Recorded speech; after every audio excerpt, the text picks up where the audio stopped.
Hello friends, मेरा नाम है Vaibhav Agarwal. Welcome in my YouTube channel. आज मैं बात करने जा रहा हूँ मोदी जी ने जो अनाउंस करा है tax paid charter. Tax paid charter है क्या और ये जो फेसलेस असेसमेंट होने वाली है और फेसलेस अपील्स होने वाली है, इसमें इंडियन इकोनॉमी में क्या इम्पैक्ट पड़ेगा और इससे आगे आने टाइम पे इंडियन इकोनॉमी में कितना बूस्ट आने वाला और कितना टैक्स पेयर, जितने भी टैक्स पेयर हैं उनमें कितनी रिलैक्सेशन आएगी और कितनी उनको दिक्कतें बढ़ने वाली है। चलिए इस वीडियो में डिटेल में एक एक करके डिस्कस करते हैं। तो यहाँ सबसे पहले समझने की ज़रूरत ये है कि चार्टर होता है क्या। चार्टर एक तरह का फॉर्मल डॉक्यूमेंट होता है जिस पे किसी भी ऑर्गेनाइजेशन के राइट, एम्स और प्रिंसिपल लिखे होते हैं। अब यहाँ पे चार्टर का मतलब क्या है कि इनकम टैक्स डिपार्टमेंट को उनके राइट, एम्स और प्रिंसिपल बताए गए हैं। राइट तो ये बताया गया कि जिन भी टैक्स पेयर ने सही से रिटर्न नहीं भरी है, जिनकी भी टैक्स में कोई गड़बड़ी पाई गई है, तो आप उस पर असेसमेंट और अपील कर सकते हो। एम यही है कि मैक्सिमम टैक्स रिवेन्यू कलेक्ट करना और बिना किसी सच्चे टैक्स पेयर को परेशान करे।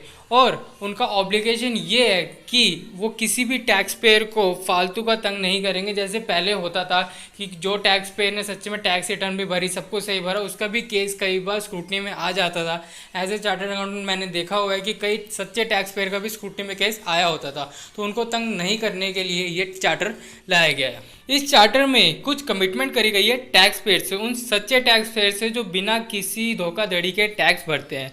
उनसे बोला गया कि to provide fair, continuous and reasonable treatment, मतलब उनको किसी भी प्रकार का तंग नहीं करा जाएगा अगर उन्होंने टैक्स पूरे सच्चे मन से और ईमानदारी से भरा है। Treat tax payer as honest, उन्होंने कहा है कि इनकम टैक्स डिपार्टमेंट, जैसे उनका पहले रहता कि वो हर टैक्स पेयर को काफ़ी शक की नज़रों से देखते थे कि इस टैक्स पेयर ने चोरी की ही होगी, लेकिन उन्होंने अब ये कहा है कि हर टैक्स पेयर को ऑनेस्ट तरीके से देखा जाएगा। हाँ, अगर उसमें कुछ गड़बड़ी पाई गई तभी उसको शक की नज़रिए से देखा जाएगा, अदरवाइज हर टैक्स पेयर को एक ऑनेस्ट तरीके से देखा जाएगा।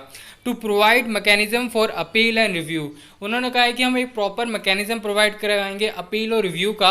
ये नहीं है कि पहले मैकेनिज्म नहीं था, मैकेनिज्म था लेकिन एक सिस्टमेटिक ढंग से नहीं था, काफ़ी टाइम लग जाता था। अब उन्होंने कहा है कि प्रॉपर मैकेनिज्म प्रोवाइड कराया जाएगा टू अपील एंड रिव्यू।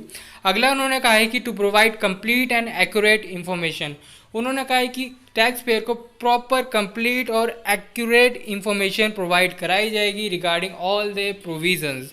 अगला करा है कि उन्होंने कहा टू प्रोवाइड टाइमली डिसीजन, उन्होंने कहा है जैसे कि असेसमेंट के केसेस में होता क्या था कि जो केस थे वो सालों साल चलते रहते थे और टैक्स पेयर परेशान रहता था और उसका जो लीगल रिप्रेजेंटेटिव है, जो चार्टर्ड अकाउंटेंट होते थे मोस्ट ऑफ द टाइम में, वो भी परेशान रहते थे क्योंकि बार बार उनको अपील की डेट्स में जाना पड़ता था और कोई कंक्लूजन नहीं निकल पाता था।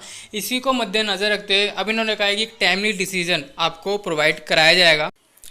नेक्स्ट है उनका कि वो correct amount of tax collect करेंगे। पहले होता क्या था, असेसमेंट केसेस में कई बार जो एसएससी है उस पर गलत टैक्स की पेनल्टी विद इंटरेस्ट के साथ उसको लगा दिया जाता था, उसमें ट्रीट करा जाता था कि यार ये इसके इनकम है, ये इन्होंने छुपाई है।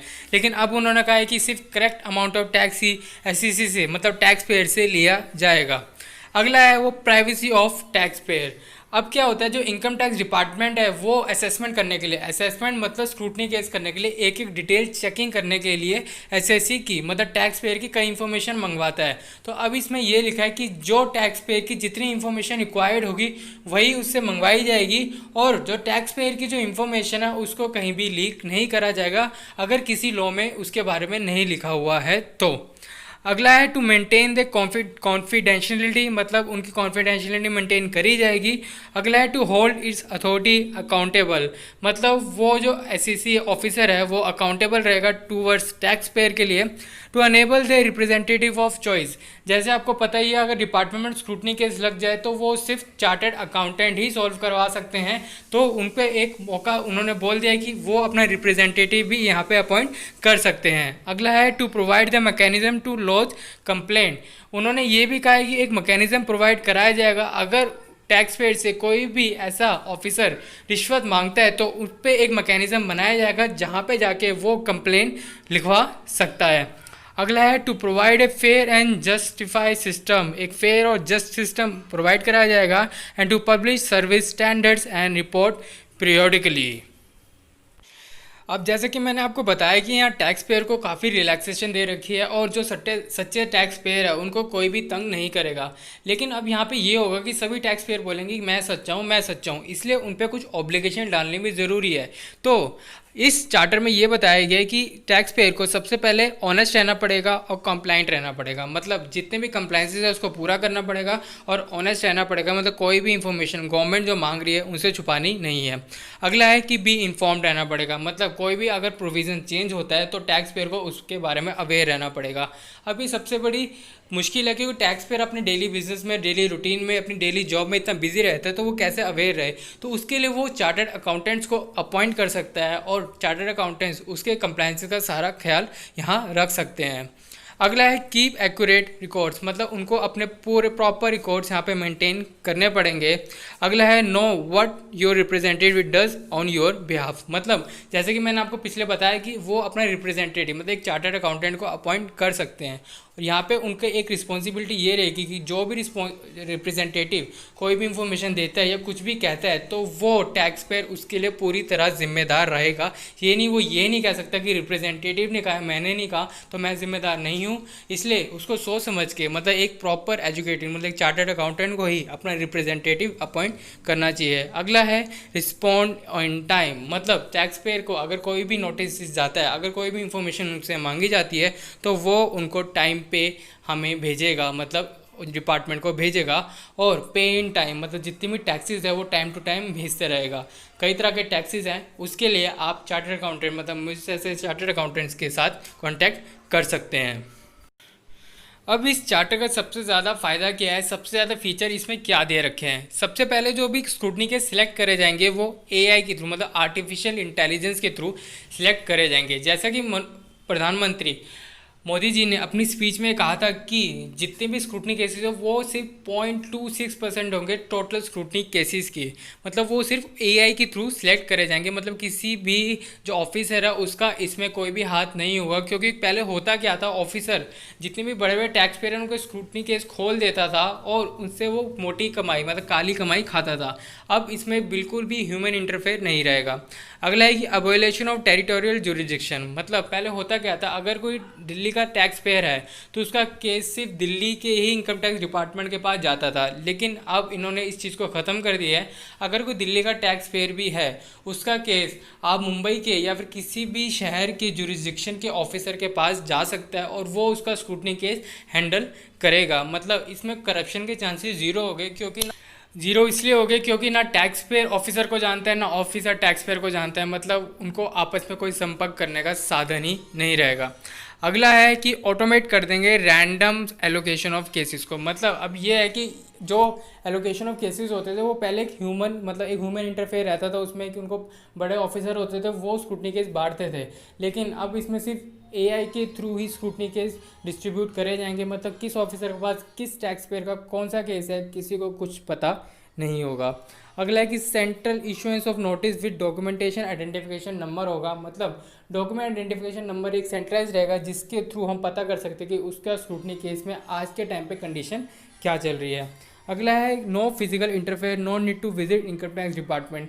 जैसे कि मैंने बता दिया सब कुछ ऑनलाइन होगा, अब आपको डिपार्टमेंट जाने की और आने की कोई भी ज़रूरत नहीं है। हाँ, लेकिन एक चीज़ इसमें क्लियर कर दूँ कि जो सर्च और सीजर के टैक्स होंगे केसेस होंगे, जो सर्च होंगे जहाँ सीजर होंगे वहाँ पे आपको ह्यूमन इंटरफेयर फेस करना पड़ेगा, वो फेसलेस नहीं करा गया है क्योंकि उसमें आपको टैक्स पेयर के साथ मिलना ही पड़ेगा।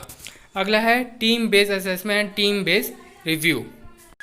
तो जैसे कि ये न्यू सिस्टम आया जिसमें सब फेसलेस असेसमेंट होगी, लेकिन उसमें कुछ चीज़ें हैं जो इंक्लूड नहीं होंगी। जैसे कि जो कोई सीरियस फ्रॉड का केस है, अगर कोई सीरियस फ्रॉड का केस है, Vijay Mallya type case, Nirav Modi type case, तो वो फेसलेस असेसमेंट में कवर नहीं होगा। या कोई मेजर टैक्स इवेजन हुआ था, जैसे वोडाफोन ने मेजर टैक्स इवेजन करा था, तो वो भी इस फेसलेस असेसमेंट में कवर नहीं होगा। या सेंसिटिव या सर्च मैटर, जो सर्च मतलब कई बार जो इनकम टैक्स डिपार्टमेंट है वो किसी भी जगह पे किसी भी ऑफिस में किसी के घर में दावा बोल देता है, सर्च करता है ना, तो वो फेसलेस असेसमेंट में कवर नहीं होगा।